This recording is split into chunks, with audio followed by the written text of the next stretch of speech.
Agora está gravando de novo. Tá bom. As pessoas ainda estão entrando, mas eu acho que eu já vou continuar, né? Isso, pode sim. Bom, retomando lá o meu raciocínio, né? A gente não teve um isolamento propriamente dito, né? E isso não existiu, né? Assim como o Evandro, assim como o Gava comentou, não existiu, e se tivesse existido, a gente não estaria nessa situação, a gente estaria numa situação parecida com esses países que tiveram um controle melhor em relação à pandemia, né? As atividades, por exemplo, saúde. As atividades em outros países, por exemplo,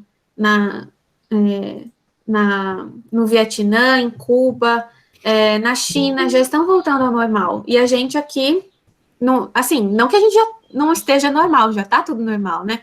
Só que em uma situação muito ruim, em termos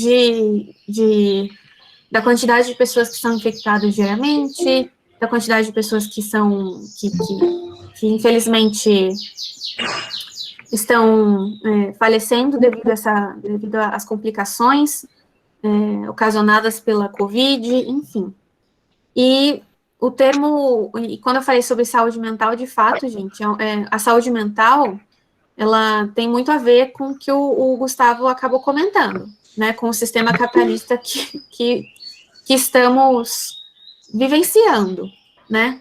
É algo que é um problema que existe há muito tempo e que, ao meu ver, devido a as medidas inadequadas que tiveram em relação à gestão da pandemia, que elas acabaram se exacerbando, né? Existe, de fato, então, concordo completamente com o que eles falaram em relação a esse descontrole da pandemia. E isso não seria um problema, como também foi falado, né? O Evandro, ele fez duas questões que é bastante... São complexas de responder, né? A primeira, eu vou começar pela última que ele fez, né? Quanto desse impacto em relação aos direitos humanos foi motivado pela pandemia e quanto foi motivado por outras coisas que já estavam em curso no nosso país, né? Como eu falei, por exemplo, se a gente pega um cenário um pouco mais recente, o contexto dessa necessidade extrema de se realizar uma austeridade fiscal, que o Estado acabou adotando, principalmente ali nessa emenda constitucional de 2016, número 95, ela, de fato, o que acontece, né? Em termos de crise econômica, aumento da dívida pública, a austeridade, normalmente, ela é apresentada como uma solução, né? E aí os economistas aqui podem me corrigir se eu estiver falando besteira. Justamente por ser, digamos, um remédio necessário, acho que a gente pode falar isso, né? Em relação à atuação do Estado.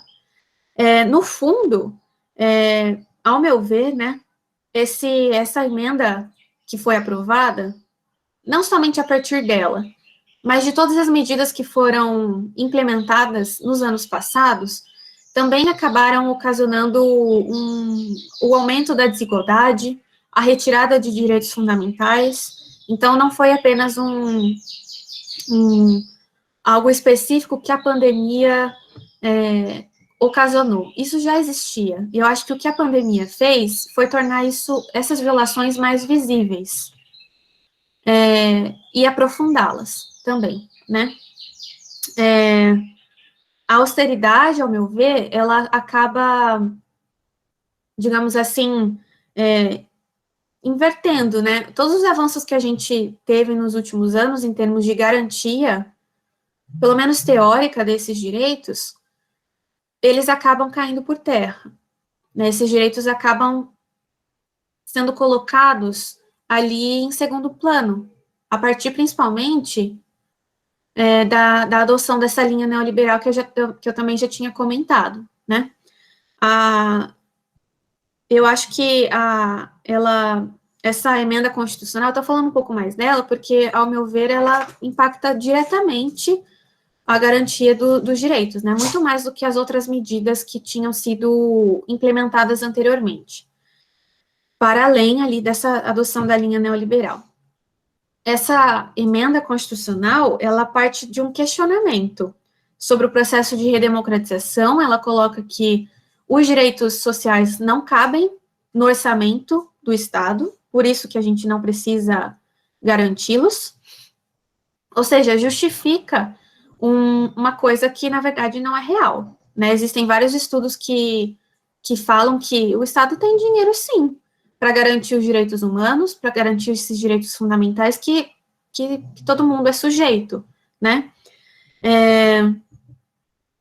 Existe, a partir dessa emenda constitucional, e assim como em outras políticas também adotadas pelo governo federal, um corte de recursos na área da saúde, na área da educação, a redução da proteção social, o Gava mesmo tinha comentado sobre isso, né?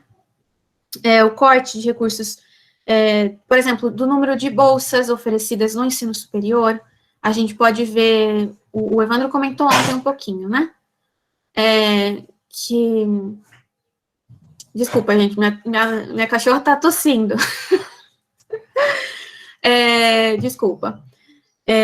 O número de bolsas que são oferecidas ao ensino superior. O Evandro tinha comentado sobre esse processo de privatização, sucateamento das instituições de ensino superior públicas. É isso que acontece, né? E que aconteceu a partir da adoção tanto dessa linha neoliberal quanto dessa emenda, e que se aprofunda ainda mais com a pandemia. Então, não é algo que vem somente depois da pandemia, é algo que se aprofunda e se torna mais visível, pelo menos ao meu ver, tá? Houve também, além disso, corte de investimento na área habitacional, em termos de saneamento básico, de serviços básicos, né, de saúde, ou seja, viola tratados internacionais de direitos humanos, porque os direitos fundamentais não são garantidos, os direitos humanos também não são, e etc. Há ainda um movimento de enfraquecimento das instituições públicas, né, e etc. Eu acho que em termos dessa pergunta aí que o Evandro tinha feito, em relação ao quanto é a pandemia e quanto não é a pandemia, eu acho que a resposta seria essa. Bom, em relação a outra pergunta dele, que é algo que também é bastante comentado, eu já tinha visto sobre, e já vi também alguns programas de TV que falam sobre essa questão de, por exemplo, se a gente faz o isolamento, a gente acaba limitando o direito de ir e vir, ou seja, o direito à locomoção, né, das pessoas. Essa liberdade, esse direito principal aí que alguns consideram que é o principal, que a gente precisa garantir, o direito à liberdade. Enfim, eu acho que essa questão do direito à liberdade é complexa. Eu discordo completamente desse argumento de que é uma violação de um direito, justamente porque a gente, ao nos mantermos em isolamento, nós estamos garantindo o nosso direito à saúde e o direito dos outros também, né? Como eu falei, os direitos não são indivisíveis. A gente não pode garantir um direito e deixar o outro capengando, né? A gente tem que ter um equilíbrio. E esse discurso de que liberdade de ir e vir é violada por essas medidas de isolamento, que, assim, apesar de a gente não ter tido essas medidas de isolamento aqui, ainda surgiu esse discurso, né? E como o Evandro disse, é propagado por instituições instituições liberais que tentam disseminar essa visão para a população, essa fake news, de que o nosso direito está sendo violado, e na verdade não, né? Ao realizarmos o isolamento social, a gente está garantindo outros direitos. Eu acho que essa é a visão que precisa ficar, né? Nenhum direito... Gente, alguém proibiu alguém de sair, de ir no mercado, de ir em algum lugar? Não, né? É complexo, assim. Eu sei que pode ser difícil de entender, mas é algo que, infelizmente... o professor está levantando a mão. Que, infelizmente, a mídia, principalmente... eu não queria falar nomes de redes, né, porque está sendo gravado, mas... Enfim, já estamos chutando o pau da barraca.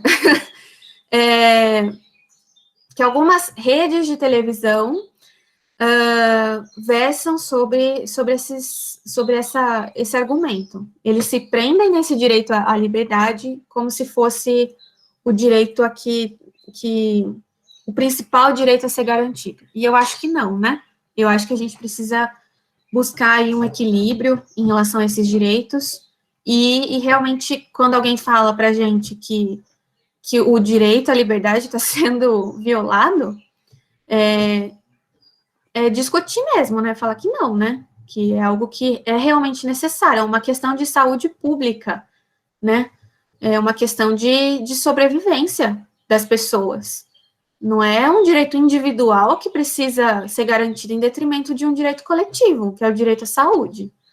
Então, enfim, acho que é isso. O professor Etulain está levantando a mão, pode ir. Obrigado, Thais.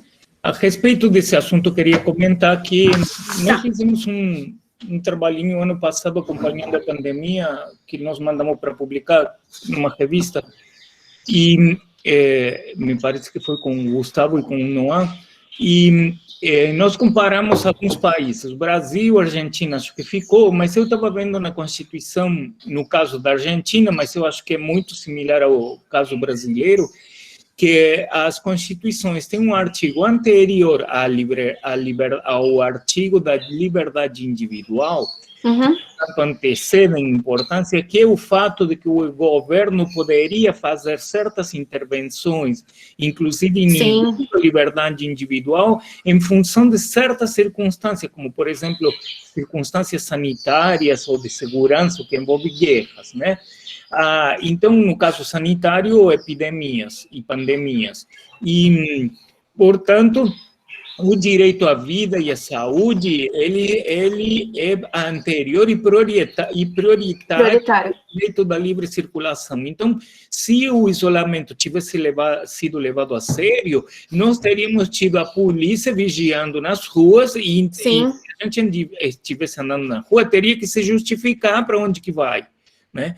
E isso, claro, os neoliberais aproveitam para dizer, nossa liberdade está sendo afetada. Eu ouvi esse mesmo discurso em épocas de greves, por exemplo, sendo que as greves são completamente legítimas. Então, sempre é colocado no discurso liberal, que é uma manipulação, né, da opinião pública, a ideia de que qualquer medida já está afetando nossa liberdade. E as pessoas entram nessa, vão nessa. Né? Estamos me tirando alguma coisa e tal. E depois disso, se coloca a mesma contradição entre sanidade e economia. Então, fala assim, olha, por culpa do isolamento, a economia vai mal. Não, a economia já vinha mal de antes. E se fosse bem, teria que ter sido dado um auxílio emergencial considerável. Veja, na Alemanha, eles deram 3.000 euros já logo na hora mensal para todo mundo. Então, a economia não caiu. E isto ajudou as pessoas a se isolarem, né? Porque, devido às desigualdades que nós temos, o isolamento acabou virando um privilégio, né, para quem tem condições, casa, trabalho, computador, né? E isso sabemos muito bem que não acontece com boa parte da população, né, do Brasil. Então, essa é uma falsa questão, na verdade, de antepor o direito de ir e vir, né, da livre circulação, perante o direito sanitário de preservar a vida, né, que é prioritário, obviamente. Mas isso não se discute muito, né? Mas eu acho que você levantou esses pontos, eu queria fazer esses comentários. Sim. complementar, mas é isso que, de fato. Agora, não há dúvida disso, é que com essas questões, o pessoal, a opinião pública em geral fica confundida, confusa, né? E aí a mídia aproveita para fazer confusão, né? Em outros países não houve essa confusão, foi muito claro, mas também tem cultura de respeitar a Constituição, né? Exatamente. Né? Só isso, obrigado pela possibilidade. Não, mas é exatamente isso, professor. Infelizmente, muita gente acaba utilizando desse discurso da liberdade, né, um direito individual, em detrimento dos outros direitos. E é bem lembrado, né? Eu não me recordo se na Constituição brasileira existe algum dispositivo que trata especificamente sobre essa questão do direito sanitário. Tem? E é algo que, então, de fato, ele é positivado, ele é garantido, e a partir do momento em que o Estado vê como necessário a adoção de uma medida assim, é preciso colocá-la em prática, né? Que foi algo que, infelizmente, não aconteceu aqui, mas aconteceu em outros países. Bem lembrado também, o professor comentou sobre o caso da Alemanha, eles deram um aporte, um suporte excelente, né, para toda a população, justamente para evitar que o vírus circulasse ainda mais e evitar também maiores impactos, tanto na saúde quanto na economia do país, no caso. Outros países da União Europeia, se eu não estou muito enganada, né, adotaram medidas assim também, de oferecer esse auxílio a toda a população, independentemente de raça, independentemente de condição financeira, independentemente de qualquer coisa, de classe social, de tudo. Foi ofertado um auxílio que era, de fato, capaz de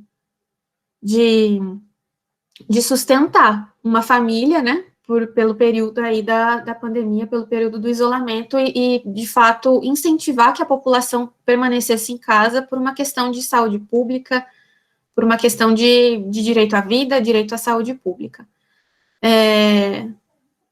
Se me permitir, Thaís, eu também queria fazer uma outra observação em relação ao critério da austeridade, que também apareceu muito agora durante a pandemia, em geral usado também pelos que são contra o isolamento, né? E aí fala que a austeridade seria o elemento que devemos levar em conta para que o país possa se desenvolver, isto é, não gastar para não ficar endividado. E é um uso muito ideológico disso, embora a austeridade, nós saibamos que a parcimônia, né, Adam Smith, no século XVIII, explicava, olha, a parcimônia é um comportamento virtuoso, porque parte do que você ganha se guarda e leva a poupança, mas já sabemos, e é isso que eu quebro a cabeça tentando explicar para os meus caros alunos de macroeconomia, que estão aqui presentes, de que não há essa relação entre poupança e investimento, né? Mas a ideia é tão promovida e tão arraigada pelo discurso neoliberal e pela mídia, que meus alunos acreditam, mesmo que a gente dá aula e fala, olha, poupança é diferente de investimento. Tem um autor que chama Keynes, já demonstrou. Aí eu fiz uma pergunta e eles falam assim, sim, poupança financia investimento, só que, além disso, tem um autor que chama Keynes que mostrou que não é só. Não, caros alunos, poupança não financia investimento. A austeridade não leva ao desenvolvimento do país. Queremos ter mercado, temos que gastar, porque é o gasto que gera renda. Então, aproveitei de falar isto, porque como estou envolvido com a macroeconomia, a tua colocação aí foi tudo a ver, então, por isso aproveitei. Daí, se faz um uso errado do conceito de austeridade. E se compara a austeridade de uma família ou de um indivíduo com a do próprio Estado, que não é verdade. E aquilo que você falou da renda, que o dinheiro não acabou, ele está circulando, o problema que temos que discutir são as formas de ferir dinheiro, a forma de distribuição. Então, por isso, o conceito de gasto e renda são tão importantes, tão cobrados na macroeconomia. Obrigado. Isso, exatamente, professor. Não é porque o Estado vai parar de gastar, digamos assim, que as empresas vão se sentir motivadas, influenciadas a realizar investimentos, né? O professor, esqueci o nome dele agora, eu peguei até um livro aqui, o Pedro Rossi, que é do IE, ele é excelente e ele tem uma produção muito rica em relação a essa questão da austeridade. Eu tenho o livro, mas o livro está em outro lugar, e aí eu também tenho tipo uma apostilinha que fala exatamente sobre isso, austeridade e retrocesso. Qual que é o impacto dessa política de austeridade em relação aos gastos sociais por parte do Estado? O Noam, ele levantou a mão? Pode falar. Oi, gente, bom dia de novo. Eu acho que todas as questões foram faladas com primor por vocês, mas acho que é importante complementar um pouco na medida do possível. Mas como acho que um assunto bem legal que a gente tocou aqui, como a gente tem bastantes administradores públicos na nossa sala, voltar um pouco no assunto da questão do isolamento social, do lockdown, que acho que a gente tem que entender o lockdown como uma política pública, uma grande política pública, e para essa política pública funcionar, ela tem que ser servida de outras políticas públicas específicas, como, por exemplo, ajuda a empresário, a linhas de crédito, a financiamento, a dar ajuda para eles no momento que eles não estão vendendo como antes, ajudas que o governo federal fez no ano passado, numa parte do ano, de pagar o salário ou uma parte do salário dos funcionários que não estão podendo trabalhar, aí para manter as pessoas em casa, uma política pública de renda mínima, mas uma renda mínima digna, né, que a gente pode até questionar o valor de R$600, eu não sei se isso é digno, porque se não paga nenhum aluguel numa grande cidade, numa grande capital. E também, sem falar das políticas relacionadas à saúde, como, por exemplo, a compra de vacinas, que eu não vou nem voltar no assunto, que acho que a gente já está cansado de saber. E outro ponto legal também de a gente citar é a questão da austeridade fiscal, que vocês falaram muito bem, e a gente já vem falando isso um pouco na disciplina de macroeconomia, que a gente tem que entender a economia não somente como números, mas como campo de conhecimento e como medidas que elas interferem diretamente na vida social, no bem-estar das pessoas. Elas são, como outras coisas, elas não são imparciais, então elas estão bastante relacionadas e vulneráveis a ideologias, a quem está no poder. E nesse caso que a gente tem visto nos últimos anos, claro, um cenário de austeridade, né, desde a saída da agenda desenvolvimentista, que marcou o início da década, e é bastante legal você citar também Pedro Rossi. Se me permite, eu vou mandar os links dele, mas ele desmonta todo esse mito da austeridade fiscal, tanto para o crescimento da economia. Ele falou que a austeridade fiscal não vai fazer a economia prosperar, e é isso que a gente tem visto nos últimos anos. Ele faz também uma análise bem legal, segmentada, nos 2 livros que ele ajuda a organizar, que é falando dos impactos da austeridade fiscal nas questões sociais, de meio ambiente, de habitação, de moradia, de direitos humanos, inclusive. Tem 2 livros que ele trata disso, que é Economia para Poucos, e que acho que é esse livretinho que você tem, e na Economia Pós-Pandemia também, que eu recomendo a todos. São livros aí que falam desde economia até o lado social, e são free acesso aí, a gente não precisa nem comprar o livro.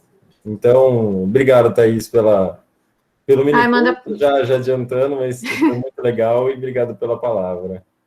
Manda para mim também, esse último aí que você comentou. Mas é exatamente isso, né? Eu acho que essa discussão que a gente teve, principalmente agora no final, né, é um bom pontapé aí para vocês discutirem também no próximo minicurso, né, sobre a renda básica. É uma alternativa? Eu acredito que sim, né? E concordo completamente aí com o que o professor Carlos comentou, com o Noam, e também os outros comentários aí que surgiram também nesse minicurso. Eu acho que é isso. Acho que talvez a gente possa finalizar. Temos alguém que levantou a mão. Ah, é? Então tá bom. Se tiver mais alguma questão... Olá, Thaís. Olá, Noam. Sou o Johnny, faço administração pública. E essa questão, né, da política pública sem uma coordenação efetiva e sem um trabalho em conjunto, né, que o Ministério da Saúde ele só planeja, né, quem executa são os estados e os municípios. Eles sim colocam a ação em prática. E o que a gente viu foi o quê? O próprio governo federal indo contra, né, algumas ações que eram boas até. em relação aos governos estaduais e municipais. E essa falta de coordenação, ela atrasa, né, ela retarda esse processo da gente vacinar as pessoas, né, porque a economia ela não vai funcionar bem enquanto tiver pandemia, mas eles não entendem, sabe, por essa ótica. Eles acham que a economia vem primeiro da pandemia, e não, a gente tem que resolver a pandemia, essa é a principal questão, e posteriormente a economia é consequência disso, entendeu? Mas era só esse comentário que eu gostaria de fazer, né? E para a gente ver como a falta de coordenação, né, de planejamento em conjunto, né? Porque não tem um planejamento, não teve um planejamento para vacinação, a gente viu, eles não fizeram nada. E aí a gente está nessa situação. Mas, enfim, era só um desabafo mesmo. Sim, eu concordo completamente, Johnny, é isso mesmo. Não houve nenhuma coordenação, né, entre o Ministério da Saúde, os demais ministérios, e também entre os entes federados, né, entre os estados, os municípios, etc. Cada um, acho que alguém comentou, né, cada um por si, Deus por todos, e é exatamente isso, né, a economia acabou passando por cima daquilo que a gente deveria mais prezar, que é a vida. Então, exatamente isso. Se alguém quiser também comentar mais alguma coisa, fazer alguma pergunta, eu vou disponibilizar aqui meu e-mail, se alguém quiser, eu vou disponibilizar os slides, vou disponibilizar as leituras, se vocês quiserem, né? E aí, se alguém tiver alguma dúvida, alguma coisa específica que queira conversar depois, eu estou disponível também, pelo e-mail, e é isso. Thaís, queria agradecer teu minicurso, tua apresentação belíssima aqui. Eu já conheço o teu trabalho, tua pesquisa sobre os direitos humanos, com tanta relação tão direta com as políticas públicas, e acompanho tua formação. Então, para nós do LEG, é uma felicidade ver você aqui e uma alegria ver a qualidade da tua contribuição. Então, agradeço demais em nome do LEG. Vou passar a palavra para o Noam, que é nosso anfitrião, e que vai passar as indicações do caso. Mas muito obrigado, viu, Thaís? Parabéns. Thaís, faço das palavras do professor Carlos a minha, acho que agradeço em nome de todo mundo e em nome da comissão organizadora a atividade, o minicurso, foi ótimo, com certeza todos gostaram, o chat está gostando bastante.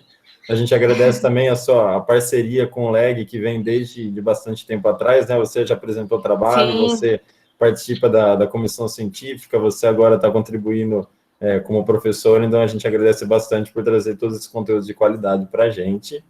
E vou dar alguns avisos, gente. O seminário do LEG, o 12º seminário do LEG, está só no... A gente não chegou nem na metade, né, pelo horário. Então, hoje à tarde, a gente tem uma mesa com vereadores e participação da professora Juliana, de Administração Pública. À noite, a gente também tem uma palestra de Segurança e Movimentos de Afirmação com o professor José Vicente, que é reitor da Universidade dos Umídios Palmares. Já vou encaminhar o link aqui para vocês. A gente tem o nosso Instagram, que tem todas as informações, vocês podem entrar em contato, ver a programação.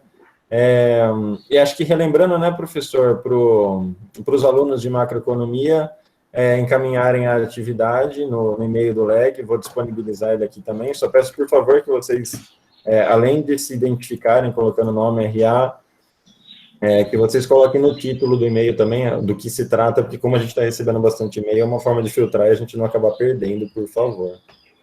Então, passo a palavra para a Thaís, para o professor Carlos, ou para qualquer um que queira... Vou fazer um comentário do envio do e-mail para os alunos. É um comentário sobre o curso livre, um parágrafo, coisa simples, apenas para registrar e para a Thaís ter uma devolutiva, e que deve ser enviado pelo e-mail do LEG. Acho que a Thaís também pôs o e-mail dela, então vocês podem copiar para ela em forma direta. E eu vou pedir para que no assunto vocês coloquem mini curso... Como que é o título do seu minicurso, Thaís? Os impactos... Dos Da direitos, ou pode pôr Covid-19. direitos humanos, que a Pode gente ser. já identifica, ou mini curso da terça-feira, mas com isso já ajuda bastante nosso trabalho. Uhum. Eu posso falar agora? Pode. Eu queria agradecer novamente a oportunidade, fiquei, como eu falei antes, né, fiquei muito feliz pelo convite. Eu, assim como o Evandro, estou participando, eu participo, assim, desde o início da minha graduação, né, apresentando trabalhos no LEG, depois participando ali da comissão científica e agora como uma professora aí do minicurso. Eu queria agradecer essa oportunidade, então.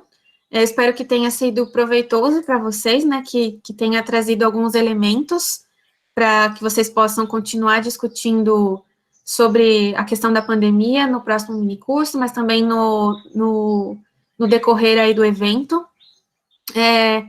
Queria também dizer que eu estou disponível, né, para alguém, se alguém quiser conversar sobre, tiver alguma dúvida mais específica, e agradecer e parabenizar pelo evento, né, eu estou tentando acompanhar, assim, na medida do possível, e realmente está sendo muito proveitoso, as discussões estão realmente excelentes, e parabenizar aí pela 12ª edição do seminário do LEG.